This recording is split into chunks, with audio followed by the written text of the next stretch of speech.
Hello student, बहुत बहुत स्वागत है डीके सर क्लासेस में। बाबू आज कक्षा 12 के बच्चों के लिए 10 नंबर पक्का हो जाएगा। इस वीडियो में देखिए टोटल मैं 45 बहुविकल्पी क्वेश्चन लेके आया हूं गद से और पद से। ये बस 45 को पढ़ लीजिए, इसी में से आपका जो क्वेश्चन पेपर आएगा टकरा जाएगा सीधे सीधे। और मैं आपको ज्यादा वक्त नहीं लूंगा, बहुत कम समय में फास्ट रिवीजन कराऊंगा बाबू। तो वीडियो को प्यारा सा लाइक कर दीजिए, सब लोग जुड़ जाइए। कम समय बचा है, इस कुछ ही घंटों में एक कदम धुआं धुआं आंख के सामने 2 बजे ये पेपर में छापा हुआ दिखेगा। तो देखिए गद और पद से 10 नंबर, मात्र 45 क्वेश्चन आईएमपी पढ़ के जाइएगा, ठीक है ना। ध्यान दीजिएगा, देखिएगा बाबू, सब लोग लाइक कर दीजिए। और चलिए शुरू करते हैं। सबसे पहला क्वेश्चन पढ़ूंगा और उसका आंसर फटाफट से करता चलूंगा, ठीक है। अशोक के फूल किस विधा की रचना है? अशोक के फूल जो है निबंध विधा की है। किसकी है बाबू? निबंध की। आप लोग अच्छे से पढ़ के जाइए, बहुविकल्पी में एक भी गलती करके नहीं आना, 10 में 10 करके आना पड़ेगा आपको, ठीक है ना। इसलिए पढ़ा रहा हूं। नीड का निर्माण फिर रचना विधा है, किसकी है? तो आत्मकथा का है। किसकी है बाबू? आत्मकथा का है। इसके बाद अगला प्रश्न देखिएगा, चंद्रकांता संतति कृति की विधा है, किसकी है? देख लीजिए 4 विकल्प है, लेकिन उपन्यास जो दिख रहा है ये चौथा विकल्प ये सत्य हो जाएगा। इसके बाद देखिए ज्यादा वक्त नहीं लेंगे, बस कुछ ही समय में ये याद कराएंगे और सीधे कुछ ही समय में सेंटर पर छापने की यहाँ पे गारंटी दिलाएंगे। 4 नंबर देखिए, फंडीश्वर नाथ रेणु को की कृत्य ठुमरी किस विधा की रचना है? किसकी है बाबू? तो ये कहानी की है। किसकी है? कहानी की है। चलिए 5वां नंबर ध्यान दीजिए, अजात शत्रु किस विधा की रचना है? तो ये नाटक की है। किसकी है बाबू? ये नाटक की है। इसके बाद यहाँ पे 6 नंबर क्वेश्चन देखिए, अतीत के चलचित्र किस विधा की रचना है? ये हो जाएगा संस्मरण। किसकी है?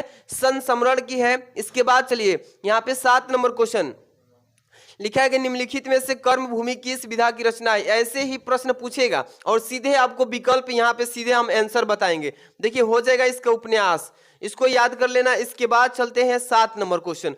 देखिए इसमें 45 क्वेश्चन बस अटेम्प्ट कराएंगे और 45 में सीधे आपको यहाँ पे 10 नंबर पक्का हो जाएगा। देखिए जैसे आरोहण प्रमुख स्वामी जी के साथ मेरा आध्यात्मिक सफर कृति के रचनाकार कौन है? देखिए इसका सही आंसर होगा एपीजे अब्दुल कलाम, जो कि इसको शॉर्ट नेम में बोलते हैं डॉक्टर एपीजे अब्दुल कलाम। इसके बाद अगला देखिए, इसमें बाण भट्ट की आत्मकथा किस विधा की रचना है? ऐसे ही पेपर में क्वेश्चन पूछेगा, इसका सटीक आंसर आपको बस याद होना चाहिए। क्या होगा? आत्मकथा। क्या होगा बाबू? आत्मकथा। इसके बाद चलिए 10 नंबर क्वेश्चन, ध्यान देना इसमें कि डॉक्टर हजारी प्रसाद द्विवेदी द्वारा लिखी साहित्य सहचर किस विधा की रचना है? साहित्य सहचर वाला जो है क्वेश्चन इस बार आना फिक्स है, एकदम बढ़िया से पढ़ लेना। क्या होगा इसका राइट आंसर? आलोचना। क्या होगा बाबू? आलोचना। इसको बढ़िया से एकदम दिमाग में छाप लेना है, एक एक क्वेश्चन को बढ़िया सटीकली तैयार करके जाना है। इसके बाद 11 नंबर पे आते हैं बाबू, निम्न में से डायरी किस विधा के लेखक है? चलिए बताइए फटाफट से, कौन सी डायरी के लेखक हैं? तो शमशेर बहादुर सिंह है। कौन बाबू? 11 नंबर का ग number option is the right option. 12 number question पे चलते हैं, विशस्य विस्मोधम गद विधा है, किसकी है? तो नाटक का। किसका है बाबू? नाटक। आप लोग एक एक क्वेश्चन को सटीक तरीके से याद कर लीजिए। ये 45 क्वेश्चन जो है वेरी वेरी वायरल क्वेश्चन है। यहाँ पे देखिए 13 नंबर क्वेश्चन, हरिशंकर परसाई जैसे उनके दिन फिरे किस विधा की रचना है? तो ये कहानी से लिया गया है। किससे बाबू? ये कहानी से है। आज जो है जब 2 बजे सेंटर पे पहुंचेंगे तो इसमें से ज्यादा क्वेश्चन छपा हुआ मिलेगा, जो कि आपको मन जो है ना पूरा खुश हो जाएगा। चलिए यशपाल कृति सिन्हालोकन रचना की विधा है। देखिए इसमें जो ऑप्शन होगा कौन सा करेक्ट होगा? तो आत्मकथा। बढ़िया से पढ़ के जाना इसको, ठीक है। यहाँ पे देखिए 15 नंबर, पागल पथी किस विधा की रचना है बाबू? यहाँ पे देखिए गीत, यहाँ पे देखिए सॉरी गद गीत है। यहाँ पे जो ऑप्शन है गद गीत है। इसके बाद जो है 16 नंबर क्वेश्चन पे फटाफट से हम चलेंगे, आपका टाइम भी इन्वेस्ट नहीं करेंगे, फास्ट रिवीजन भी हो जाएगा और पेपर में क्वेश्चन आए तो आराम से कर लेना। दीप जले शंख बजे किस विधा की रचना है? तो दीप जले शंख बजे जो है आप लोग को याद है कि संस्मरण होगा। क्या होगा बाबू? संस्मरण। इसके बाद देखिए 17 नंबर, पैरों में पंख बांधकर कृत्य जो है किस विधा की है? तो सबको तैयारी है कि यात्रा वृत्त की है। किसकी है? यात्रा वृत्त। चलिए अगला प्रश्न ध्यान देना कि खड़ी बोली गद्य की प्रथम रचना है। खड़ी बोली जो है गद्य की प्रथम रचना किसकी है? चिदंबरा का। ये घ number option is the right option. इसके बाद 19 नंबर चलते हैं। भाषा युगावशिष्ट के लेखक कौन है? भाषा युगविशिष्ट के लेखक कौन है बाबू? सब लोग छाप दीजिए, इसका करेक्ट आंसर क्या होगा?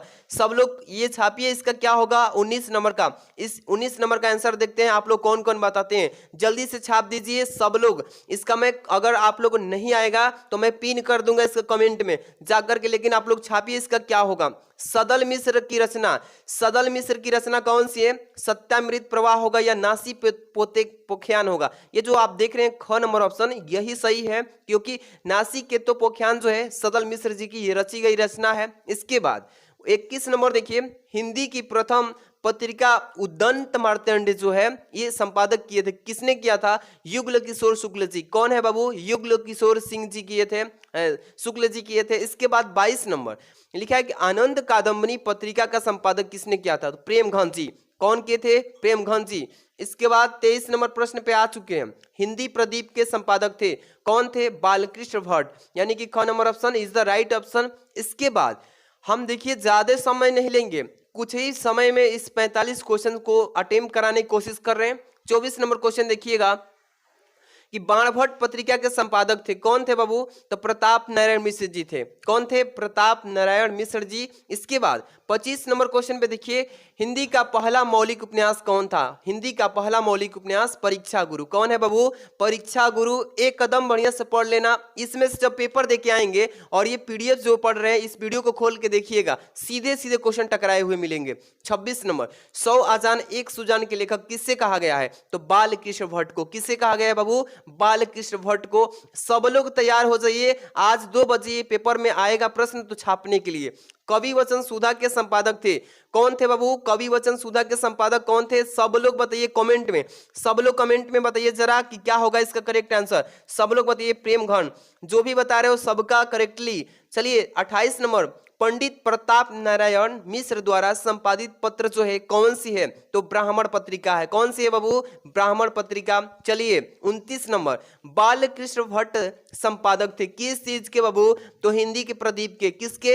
हिंदी प्रदीप। आगे चलते हैं 30 नंबर क्वेश्चन, सरस्वती पत्रिका के प्रथम संपादक कौन थे? तो वो थे श्याम सुंदर दास जी। कौन थे बाबू? श्याम सुंदर दास। इसके बाद 31 नंबर क्वेश्चन, सरदार पूर्ण सिंह किस युग के लेखक कहलाते हैं? तो द्विवेदी युग। याद रखिएगा कि सरदार के बात आ जाए और सरदार पूर्ण सिंह से रिलेटेड तो द्विवेदी युग याद कर लेना कि हाँ उसी समय के ये लेखक थे। अगला प्रश्न है यहां से कुछ इंपॉर्टेंट पद्यांश और गद्यांश, मतलब सभी को सम्मिलित कर दें एक के में, आराम से बस प्रश्न का आंसर याद करिए।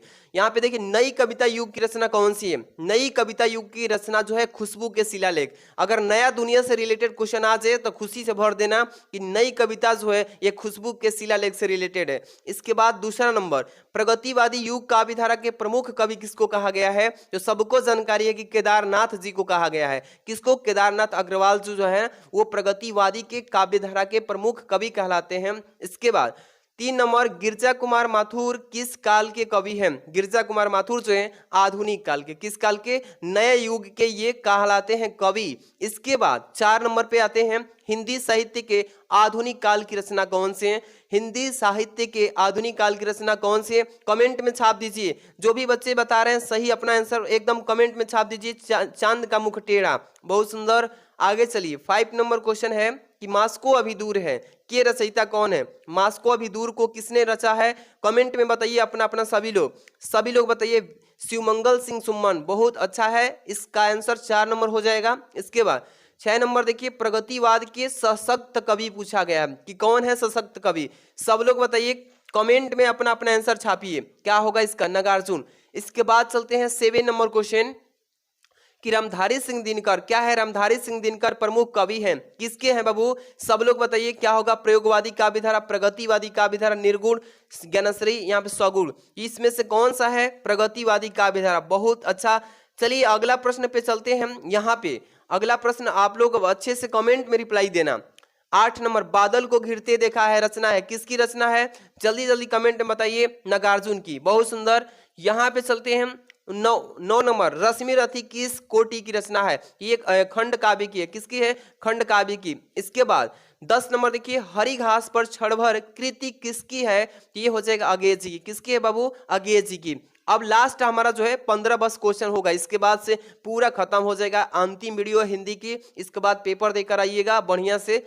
11 नंबर क्वेश्चन देखिए, कितनी नावों में कितनी बार काव्य कृति किसकी द्वारा लिखी गई है? सब लोग बताइए कमेंट में। तो ये अगेज जी की है। किसका है बाबू? अगेज जी के द्वारा लिखा गया कितनी नावों में कितनी बार काव्य कृति। इसके बाद 12 नंबर पे आंगन के पार द्वार जो है किसने रचा था? तो ये अगेज जी ही रचे थे, ठीक है ना, इसकी रचना। अगला प्रश्न है 13 नंबर कि अगेज द्वारा संपादित सप्तकों की संख्या कितनी है? तो 4 है। सब लोग तैयार कर लेना, 4 है। इसके बाद 14 नंबर, तार सप्तक के संपादक हैं, कौन है? तो अगेज जी। देख लीजिए अगेज जी ने बहुत अपना बड़ा योगदान दिया है, जो कि बहुविकल्पी के रूप में पढ़ने को मिल रहा है। 25 नंबर, दूसरा तार सप्तक के संपादक कौन है?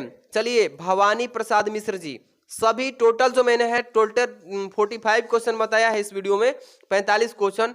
बढ़िया से पढ़ के जाइए, वीडियो को रिवीजन कर लीजिए। जो बच्चे वीडियो को लाइक नहीं, लाइक करके चैनल पर नए तो सब्सक्राइब कर लीजिए, क्योंकि इसके बाद ही बायो का, मैथ का प्रिपरेशन कराया जाएगा। इसके बाद इंग्लिश 2 मार्च को। सब लोग जुड़ जाइए फटाफट से, वीडियो को लाइक शेयर कर दीजिए। Thanks for watching.